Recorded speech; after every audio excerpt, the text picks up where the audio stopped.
How y'all doing? My name's Josh. Me and my cousin David, we're gonna go ahead and we're gonna start a new thing. Rook stands for Rookie Outdoors. We're gonna cover everything from spearfishing, duck hunting, trapping, and anything and everything that we get into up here in old Nodak. So hopefully this helps somebody out. Today we're going over spearfishing gear and equipment that you're going to need or you're going to want to start spearfishing, essentially. First and foremost, ain't nothing fancy. Here's your spear.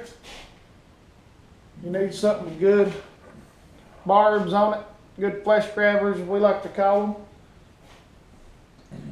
You don't chuck it, you just kind of drop it. We'll go over that. I'm already chugging. I hear you. And so now you got your spear.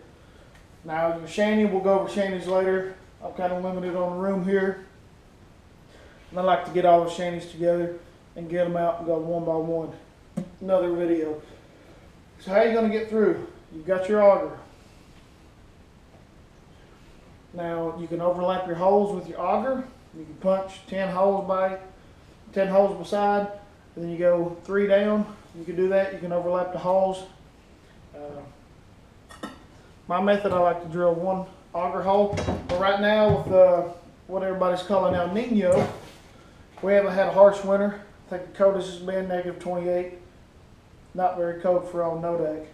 But you get yourself a chisel, and you can chisel through however many inches you're willing to whack at. This right here is Eskimo. It's a redneck chisel. I believe this is a Kano. Pick this up for 35 bucks.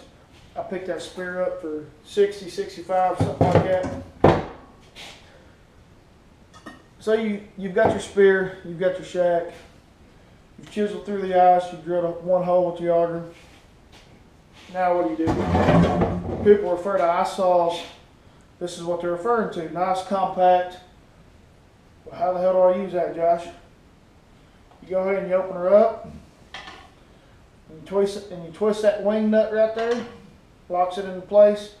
You stick it down that chisel hole, and you get the saw. Yeah, you can cant this and you can turn it. We'll go over all that.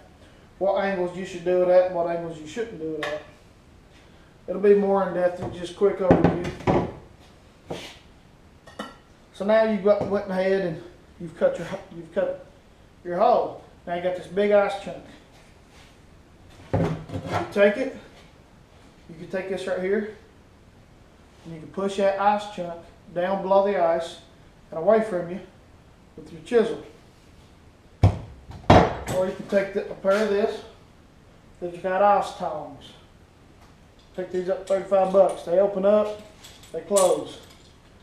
They got a real nice sharp edge on them right there, real grabbers.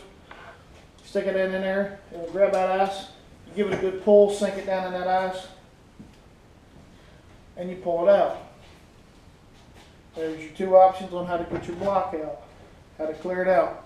So now you've got your block cut, you've got it out of there, you pull it out or you push it under, whatever your preference is. I'll show you how to do both of those. Now you've got all the slush. Sawing, chainsaw, ice saw, do a bunch of holes with the auger. Whatever it's going to be, it's going to leave a ton of slush in the hole. Hit that light, Dave. You've got 2 options. You got a smaller one, you got a bigger one, 5-gallon bucket that you drill a bunch of holes in. Whatever it is, you get the slush out with these scoops. So now you got the slush out, you put your shanty over. Now what are they going to come into? Decoys. You can find these all over Google. You can find them on Amazon, probably your local sporting goods store. If you live somewhere where it's cold, if not, you're probably not watching this video. But you've got everything from the big boys to the little guys. So we've got, I'm not sponsored by anybody. Nobody pays me for this. Nobody gives me free gear. This is a Dewey's. I think this is a Laco. There's Alaska. I don't have any of his. Got some Bear Creek. And like you've got all the different ones. You got real natural looking ones, like these two here, and then you've got your more for murky water. You've got like a tiger stripe deal here. You've got electric chicken, pink and yellow, traditional red and white. This happens to be a sucker, but you stick your decoy down in the water. What do you tie it off to, Josh? Well, what you can tie it off to, you can tie it off to a fishing pole. You can tie it off to your kid's big toe while they're asleep in the shack. You can tie it off the top of a shanty. What I like to do, I like a piece of wood. I do a 9 to a 12-inch leader, and I do 30-pound tip-up line. Why do I do this? Because if this floats, a fishing rod will not float. So pike grabs it, it hits the water, you ain't paying attention. When they start pulling, it should pull off of there. Just in my experience. Okay, so you've stuck that spear down in the hole, you've got your biggin, and you don't have that perfect shot on him that you need, and you're getting him up to the top of that water. Right when you break that water, he's going to start thrashing. This is where 99% of your fish are going to get off. So you don't have another spear, you're all by yourself. So what do? You go ahead and you get yourself a gaff. Right like this. You get your gaff. Here's that pike. You got him speared in right here. Got a good shot, got him in the back, whatever the case may be. And you take it right in his lips, give him a good yank, you pull that spear and you pull the gaff out. At the same time, this right here is a very important tool. It will keep you from getting frustrated on the ice, from losing fish and losing sleep. Very important. All right, Josh, I got him out. Now that I broke the ice with him, he started flashing or thrashing around, flailing around. He done kicked water all over my heater. My heater's out. What do? You get yourself a wamping stick. Right here, this is a Tire Buddy. Check your local laws. I'm not sure what the law is on carrying these. I take it, I throw it into my fishing sled. If a cop or game warden is going to give me a hard time over that, it doesn't make sense because it's for a quick and ethical kill on the fish I spear. Just a couple tips before I sign off here today. I know this is being real quick. I just made a video that was 40 minutes. Who wants to sit through 40 minutes to listen to me talk? Probably nobody. You've got your big hole.